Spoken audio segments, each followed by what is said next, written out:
Assalamualaikum warahmatullahi wabarakatuh. Alhamdulillahi wa kafa. Wassalatu wassalamu ala rasulillahil mustafa wa ala alihi wa sahbihi wa man wafa. Amma ba'd. Faya ibadallah, usi nafsi wa iyyakum bitaqwallahi faqad fazal muttaqun. Fala tamutunna illa wa antum muslimun. فقال تعالى يا أيها الذين آمنوا اتقوا الله حق تقاته ولا تموتن إلا وأنتم مسلمون وقال يا أيها الناس اتقوا ربكم الذي خلقكم من نفس واحدة وخلق منها زوجها وبث منهما رجالا كثيرا ونساء واتقوا الله الذي تساءلون به والأرحام إن الله كان عليكم رقيبا. Saudara-saudariku dan pemirsa Akhir TV dimanapun Anda berada, kita bersyukur pada Allah Subhanahu wa Ta'ala, kita masih diberikan kesempatan untuk beraktivitas, dan kita bermohon pada Allah mudah-mudahan aktivitas kita sampai malam ini dinilai oleh Allah sebagai ibadah yang diikhlaskan karena Allah Subhanahu wa Ta'ala. Dan semoga seluruh amal ibadah kita yang telah kita tenun, kita maksimalkan dalam awal-awal bulan Dzulhijjah sampai di akhir hari tasyrik, beberapa hari yang telah kita lewati juga diterima oleh Allah Subhanahu wa Ta'ala dengan penerimaan terbaik insyaallah. Baik, yang menjadi persoalan itu bukan di lafaz aminnya. Karena sering saya sampaikan kalimat amin itu akan bersanding dengan dua hal yang paling utama. Letaknya setelah iyyaka na'budu wa iyyaka nasta'in. Jadi ketika Anda ingin memohonkan sesuatu, wa iyyaka nasta'in, ya Allah kami mohon ya Allah, bantu saya. Mohon ampuni, mohon kabulkan, mohon berikan. Nah, letak pengabulan itu, pemberian Allah, itu akan bersanding dengan kalimat sebelumnya, iyyaka na'budu. Sejauh mana ukuran ketaatan ibadah kita, itu bisa maksimal di hadapan Allah Subhanahu wa Ta'ala. Ini penting sekali untuk kita turunkan, karena itu kalau kita lihat kemudian rumusnya, misal, di dalam Al-Quran yang juga dipraktikkan nanti oleh para bukan hanya sahabat, bukan hanya Nabi Muhammad SAW, tapi juga oleh para nabi-nabi sebelumnya. Saya sering sampaikan bahwa, perhatikan di sini pelan-pelan, ketika ada kalimat di Quran surah ke-1 Al-Fatihah, ayat yang kelima itu, nanti penjabarannya dipraktikkan dalam salat di Quran surah kedua Al-Baqarah, ayat ke-45 itu, dan ini nanti terusannya akan ditafsirkan di hadis riwayat Abu Daud. Abu Daud nama aslinya Sulaiman dari Sijistan, dikenal dengan Sulaiman As-Sijistani, hafal 500.000 hadis. Ya, saking lunaknya lisannya menyebut hadis. Jadi kalau disebutkan ini sahih, ini dhaif, ini maudhu', ini matruk, ini yang benar, ini yang salah. Sampai-sampai Ibnul Qayyim Al-Jauziyah menyebutkan, kalau dulu ada Nabi Daud lunak tangannya bisa melunakkan besi, maka ini Abu Daud bisa melunakkan hadis dengan lisannya. Sejak saat itulah kemudian disebut kunyahnya dengan Abu Daud. Kita lihat nanti di nomor hadis 649, riwayat sahabat Abu Hurairah radhiyallahu taala anhu. Nah, praktek ini nanti sebelumnya pernah diamalkan nanti oleh para nabi-nabi sebelumnya. Kita bisa turunkan saat mereka punya persoalan, mereka memohon kepada Allah, mereka dirikan salat. Misal di Quran surah ketiga ayat 38 sampai 39, ini Nabi Zakaria. Misal kita ambil Quran surah ke-19 kan, ayat 31, saya lingkari 31-nya sampai 33, ini Nabi Isa. Sebelumnya bahkan Quran surah ke-20 Thaha ayat ke-14, Nabi Musa. Sebelumnya bahkan Quran surah ke-19 ayat ke-55, ini Nabi Ismail alaihi salam. Kalau kita mau urutkan sampai ke Nabi Nuh urutan wahyunya, kita temukan di Quran surah ke-4 ayat 163. Posisi paling kiri sebelah atas. Baik ya? Saya mau uraikan dulu ke sini. Perhatikan ya kalimatnya. Mohon izin teman-teman sekalian saya turunkan. Iyyaka na'budu wa iyyaka nasta'in. Ini disebut oleh para ulama tafsir sebagai rahasia dalam Al-Fatihah. Jadi kalau Anda buka kitab-kitab tafsir manapun, ketika masuk kepada ayat ini, maka semua ulama tafsir umumnya akan menyebut hadhihi. Ini sirrun. Ya, ini adalah rahasia. Ya, sirrul Fatihah, rahasia yang melekat pada Al-Fatihah. Letaknya di sini. Jadi dari kalimat Bismillahirrahmanirrahim, Alhamdulillahirabbil alamin, Ar-Rahmanirrahim, Maliki yaumiddin, itu semua muqaddimah. Hanya pembuka untuk mengantarkan pada yang ini. Intinya ada di sini. Ya. Apa rahasianya? Perhatikan kalimat perimbangannya. Ya. Di sini ada kalimat pertama, iyyaka na'budu. Kan? Kemudian saya turunkan ke sini, iyyaka nasta'in. Masya Allah. Perhatikan teman-teman sekalian, fokus. Iyyaka na'budu wa iyyaka nasta'in. Lihat keseimbangannya. Di sini ada iyyaka, di sini ada iyyaka. Di sini na'budu, di sini nasta'in. Kemudian diselang dua hal ini dengan huruf ataf, huruf perangkai. Kalau menggunakan waw berarti ini istilahnya atafnya menunjuk pada keseimbangan antara kanan dengan kiri. Jadi kalau kita konversi ke bahasa Indonesia, itu seakan-akan kita gunakan sama dengan equal di situ. Jadi ukuran iyyaka nasta'in akan diukur dengan iyyaka na'budu. Iyyaka na'budunya baik, maka respon nasta'innya pun akan cepat. Tapi kalau ininya bermasalah, ininya pun akan jadi persoalan. Sekarang kalau saya turunkan, lihat kalimatnya. Pelan-pelan. Di sini ada iyyaka? Ada. Di kiri ada iyyaka? Ada. Sama-sama ada iyyaka kan? Nah, perhatikan baik-baik ya. Iyyaka dalam bahasa Arab itu disebut dengan harful ikhtisas. Kalau dia didahulukan pada kalimat, letaknya di awal, itu menunjuk pada takhsis. Satu hal yang hanya dikhususkan. Saya ulang. Satu hal yang hanya dikhususkan pada objek tertentu, bukan pada yang lainnya. Jadi hanya ini saja. Makanya kita artikan hanya kepadamu, hanya berarti yang lain tidak ada. Paham sampai sini? Kalau saya akhirkan ke sini, na'budu iyyaka, itu maknanya berubah. Kita menyembah yang ini, tapi ada peluang membuka menyembah pada yang lain. Tapi kalau Anda dahulukan ke sini, iyyaka na'budu, maka ini dalam bahasa Arab disebut dengan ikhtisas, makna paling singkatnya ada komitmen hanya untuk menjadikan ibadah pada Allah saja, bukan pada yang lain. Paham sampai sini? Baik. Satu, lihat sini ya. Ibadah melahirkan komitmen. Hanya kepada Allah. Satu ini. Yang kedua, perhatikan. Ketika di sini ada iyyaka, di sini pun ada iyyaka. Awas ya, lihat baik-baik. Ketika menggunakan huruf waw, berarti komitmen yang di sini, ini pun sama dengan komitmen yang di sini. Awas ya, fokus. Ini juga ada komitmen. Nanti pelan-pelan, nanti kalau sudah saya terjemahkan seluruhnya, bisa dipahami dengan baik. Di sini ibadah, di sini minta tolong. Jadi kalau Anda terjemahkan di sini, saya hanya akan ibadah kepada Allah saja, bukan pada yang lain. Maka Anda tidak boleh memohon, Anda tidak boleh menyembah, Anda tidak boleh berdoa, singkatnya Anda tidak boleh beribadah kepada selain Allah. Jelas sampai sini? Baik, lihat kalimat ini ya. Misal, ibadah pertama kita itu ibadah lisan. Makanya ketika orang mau masuk Islam, ibadah lisannya pertama kali yang diungkapkan. Apa yang diucapkan? Asyhadu an la ilaha illallah. Itu mengucapkan pakai apa? Lisan. Perhatikan, asyhadu an la ilaha illallah. Itu sudah mengandung kata iyyaka di situ. Lihat kalimatnya. La ilaha illallah. Fokus ya, baik-baik. Ini baru ibadah lisan. La ilaha, tidak ada Tuhan, kita nafikan yang lainnya, semua. Kalau sampai sini saja, itu ateis namanya, nggak ada Tuhan. Di orang ateis itu setengah muslim. Ya, tinggal setengahnya lagi ya, baru la ilaha tuh, tinggal setengahnya lagi. Ya. Baik, jadi kalau ada orang, saya ateis, selamat, Anda setengah muslim. Tinggal setengah lagi gitu kan. Nah, teruskan. Kalau ditambahkan dengan illallah, yang ini menafikan, yang ini menetapkan. Jadi kalau Anda katakan la ilaha, berarti semua nggak ada Tuhan tuh.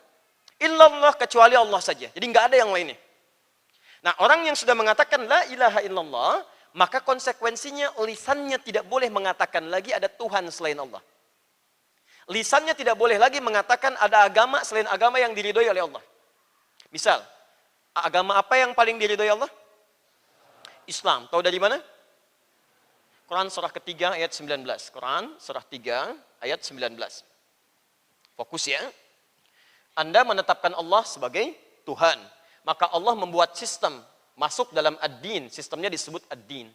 Ad-din ini yang ditetapkan oleh Allah. Ketika Anda mengakui hanya Allah Tuhannya, maka dinnya pun mesti ini, Islam. Inna dina indallahil Islam. Din, agama yang diridhai Allah, itu cuma Islam. Makanya orang yang sudah dengan lisannya mengucapkan tidak ada Tuhan selain Allah, maka konsekuensi langsungnya juga tidak akan ada agama yang diridhoi oleh lisannya kecuali Islam. Paham? Maaf ya, maaf. Fokus baik-baik. Maka orang yang sudah mengucapkan la ilaha illallah. Awas, hati-hati. Apalagi 9 kali dalam sehari. Subuh sekali, zuhur 2 kali, asar 2 kali, maghrib 2 kali, isya 2 kali. Itu mustahil lisannya bisa mengatakan ada Tuhan lain selain Allah. Mustahil lisannya bisa mengatakan semua agama sama, menuju pada Tuhan yang sama, cuma caranya beda-beda. Jadi kalau Anda sudah mengatakan dengan ibadah lisan hanya Allah, Anda mesti komitmen, gak ada yang lain. Ini standar, keimanan standar, di kepercayaan lain pun akan seperti itu. Ya, orang lain yang meyakini yang lainnya sebagai Tuhan, dia akan komitmen bahwa cuma Tuhan yang benar, yang lain tidak. Maka ini pun kita mengatakan komitmen yang standar. Jelas sampai sini? Awas, hati-hati ya, karena ketika di sini nanti berpengaruh, awas, lihat baik-baik. Kalau lisan Anda sampai mengatakan ada Tuhan lain selain Allah, di ibadah lisan nih. Ada agama lain selain Islam, semua agama yang benar, maka ini akan berdampak kepada ini. Perhatikan, cara Allah mengabulkan permohonan Anda akan diikat dengan komitmen Anda beribadah kepada Allah Subhanahu wa taala. Jika benar lisan Anda menjaga syahadat Anda, benar lisan Anda menjaga ibadah Anda kepada Allah, maka lisan itu ketika mengucapkan permohonan kepada Allah akan cepat direspon oleh Allah Subhanahu wa taala. Paham?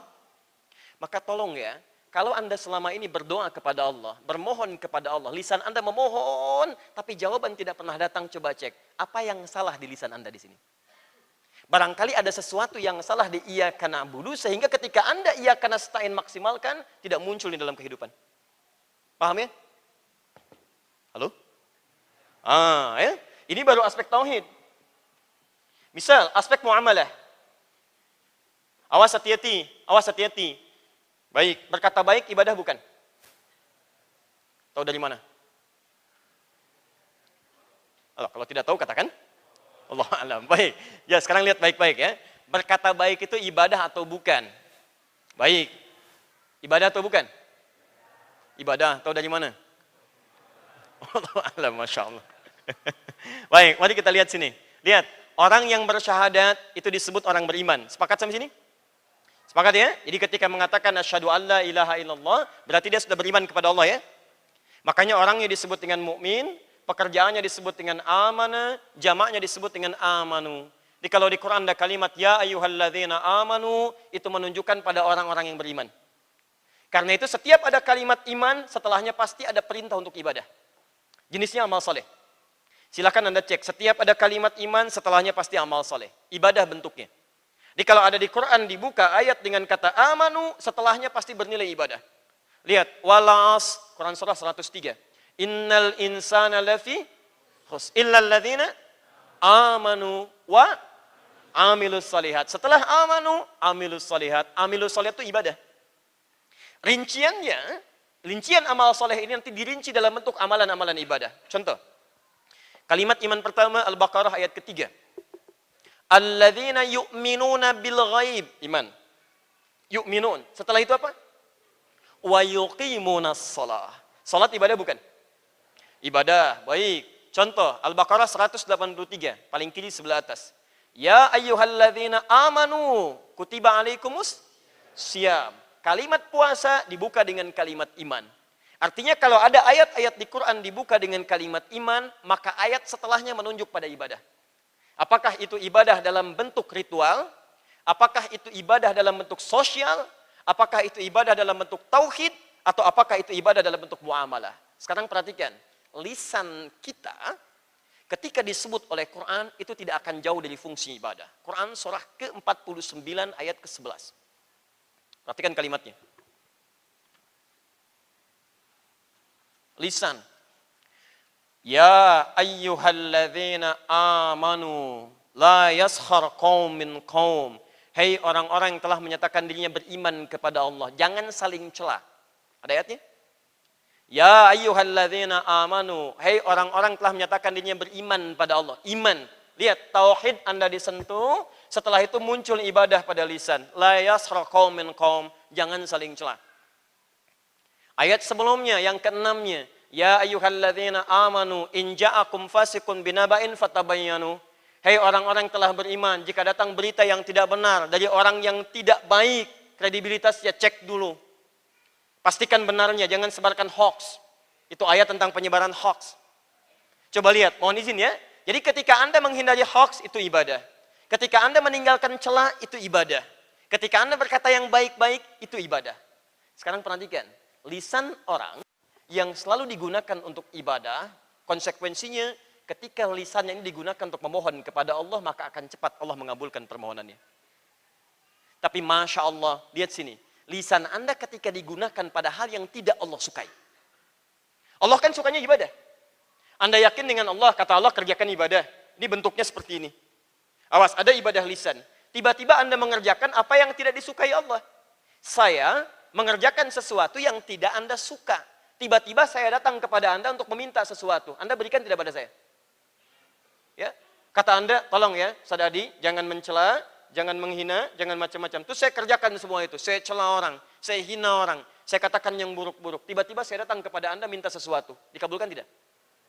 Anda setiap hari berapa kali menggunakan lisan dalam hal yang tidak baik?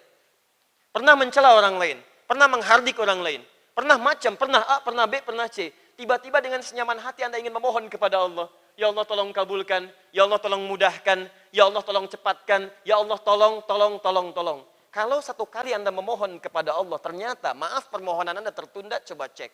Ada nggak yang salah dalam kana budunya? Ini poinnya. Jelas. Dan puncaknya, sholat. Ini puncaknya. Ya, hati-hati.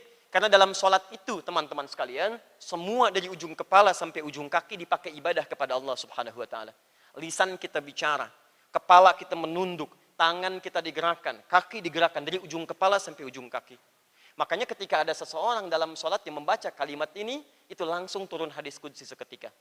Kalau benar sholat Anda, itu dahsyat jawabannya. Abu Daud, nomor hadis 649. Alhamdulillah. Lihat jawabannya, perhatikan.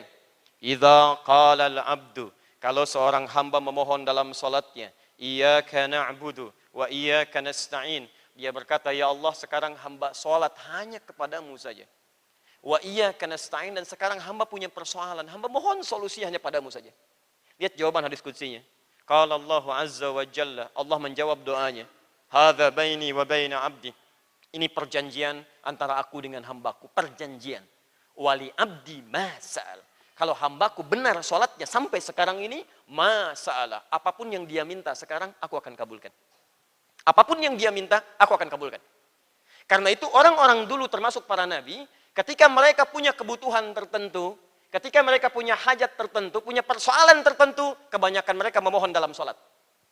Sholat itu bukan ibadah yang hanya disyariatkan pada Nabi Muhammad SAW dan umatnya, tapi umat dulu pun sudah mengerjakannya. Tapi dengan cara yang berbeda. Ya, kita lebih sempurna.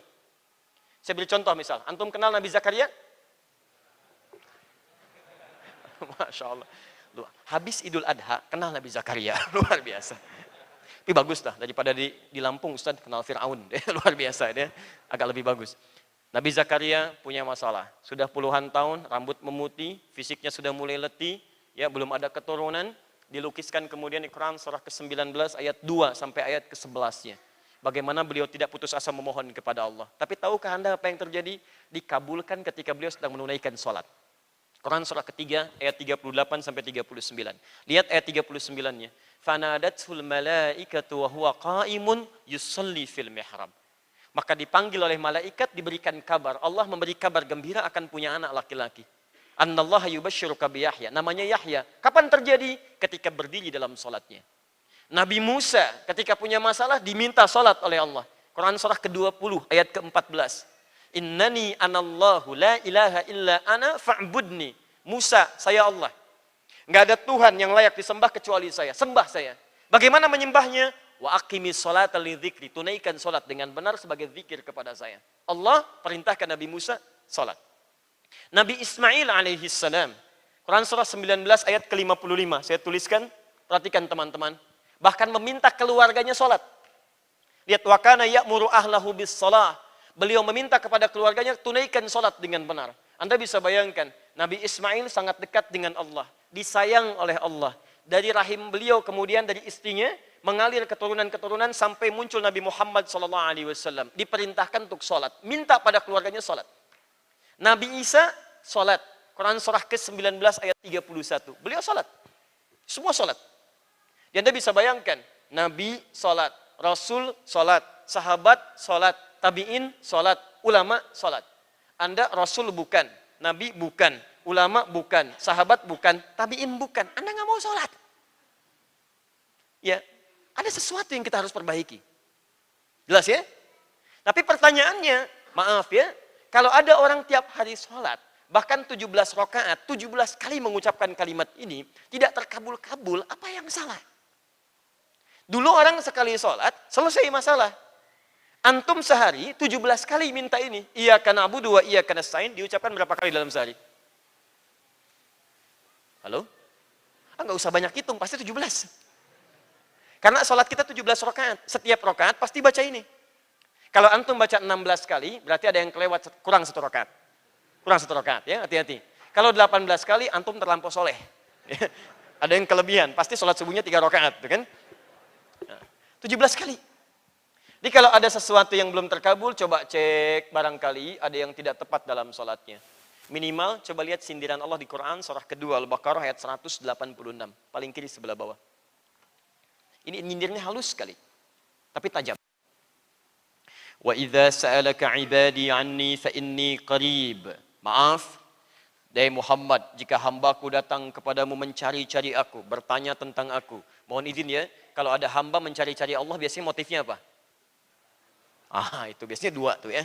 2 tuh ya. Mohon maaf, biasanya cuma 2 motif orang mendekat kepada Allah.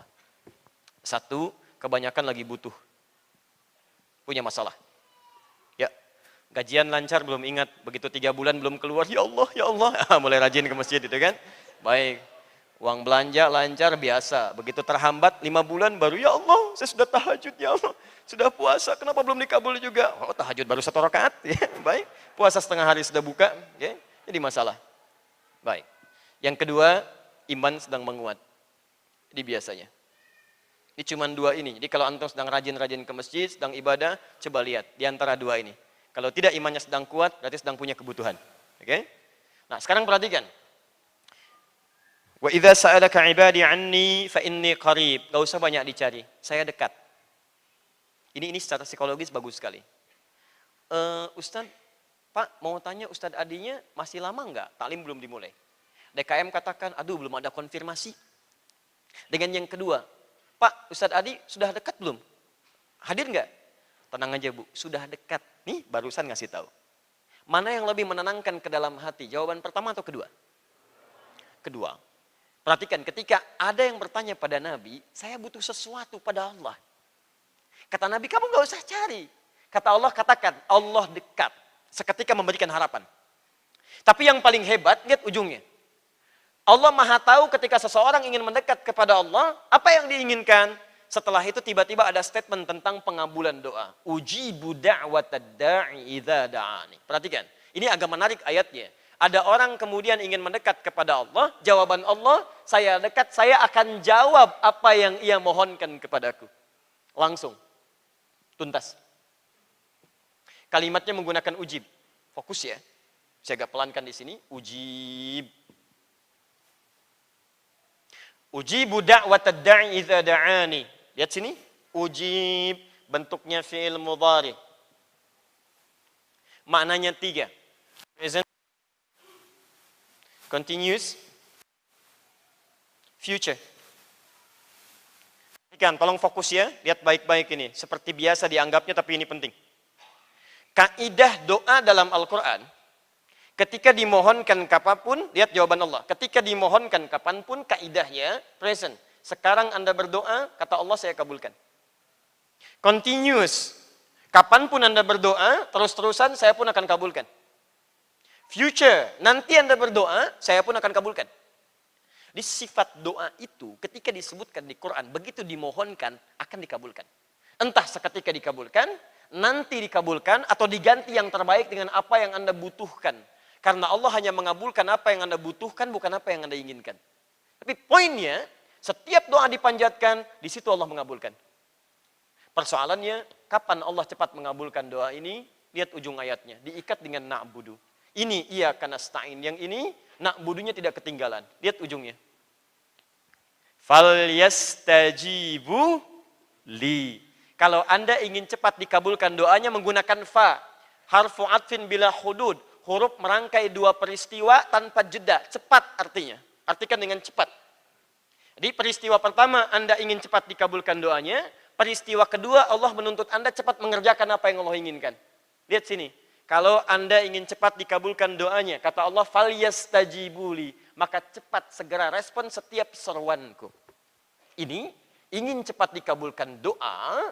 Maka cepat respon seruanku. Masya Allah.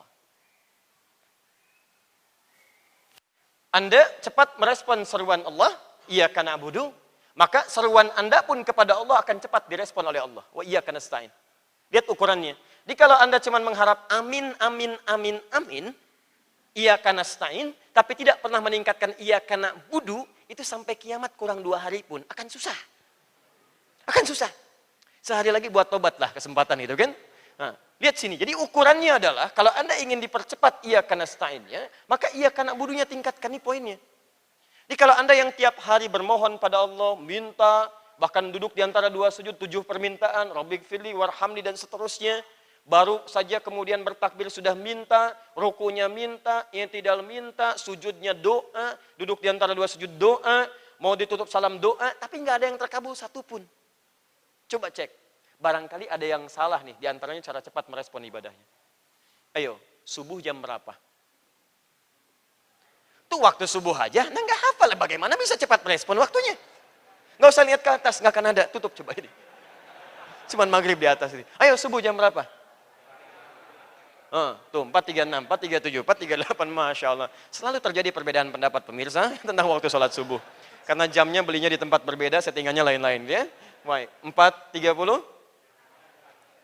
Oh, tuh udah turun lagi. Tadi 436, ini 437, 438, 433.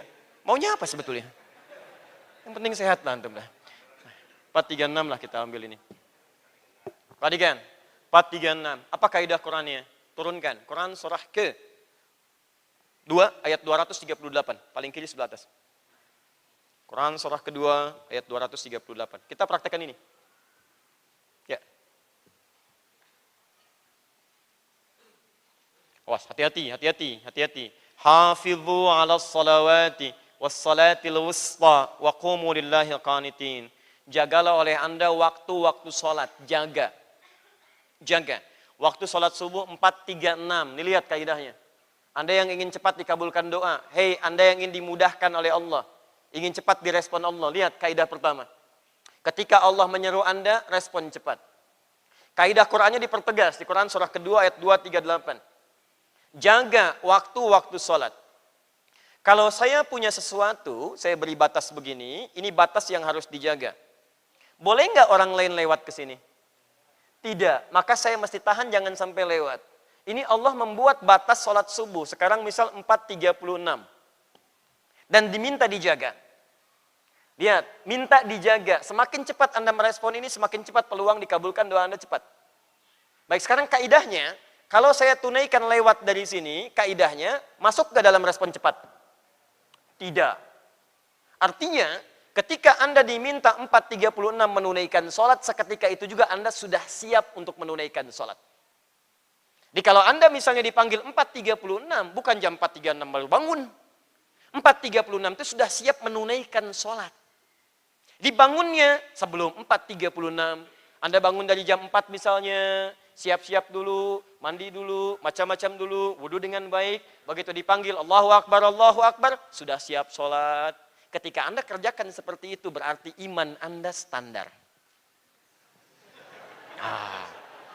Oh iya, pas dipanggil Anda datang. Itu nggak pakai pas dipanggil datang.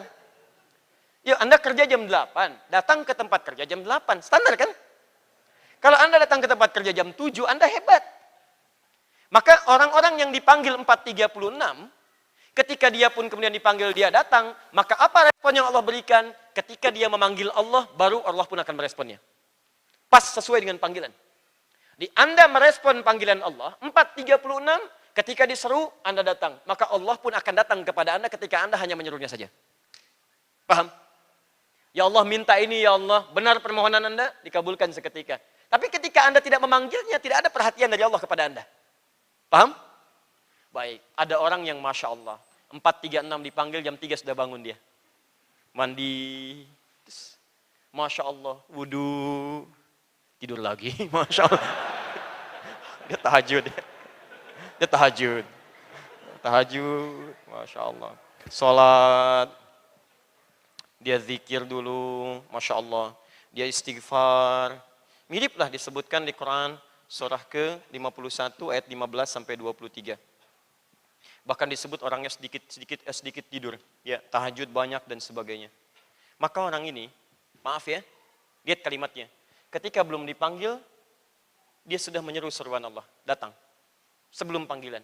Maka Allah pun akan selalu memperhatikan orang ini bahkan sebelum dia memanggilnya. Ada orang-orang yang butuh sesuatu, bahkan sebelum mengangkat tangan Allah sudah memberikan jawabannya. Ya Allah, saya mau coba cari makan dulu, mudah-mudahan bukaan hari ini mendapatkan yang terbaik. Baru mau belanja, tiba-tiba makanan sudah datang. Pak, nanti bukanya di sini aja ya. Masya Allah, ada. Ada orang-orang tertentu yang bahkan sebelum meminta, Allah sudah memberikan pertolongan kepadanya. Inilah orang yang sebelum dipanggil oleh Allah, dia sudah merespon seruan Allah Subhanahu wa Ta'ala. Nah, sekarang yang ketiga ini yang paling bahaya. Dipanggil 4.36, baru bangun 6.34. Ini pun belum ingat. Belum ingat. Ya, sudah lewat subuh, sudah mau masuk duha dan sebagainya. Yang paling hebat ketika punya masalah, nuntutnya luar biasa. Ya Allah, kenapa engkau belum kabulkan juga? Katanya engkau Tuhan, katanya begini dan sebagainya. Katanya. Maka, saya mau evaluasi, ya. Kalau kita sering memohon kepada Allah, tapi mohon maaf, ada seringkali dari sebagian yang kita mohonkan belum terkabulkan, coba cek. Mungkin belum berimbang dengan respon kita kepada ibadah. Paham sampai sini? Subhanakallahumma wa bihamdika asyhadu an la ilaha illa anta astaghfiruka wa atubu ilaik. Assalamualaikum warahmatullahi wabarakatuh.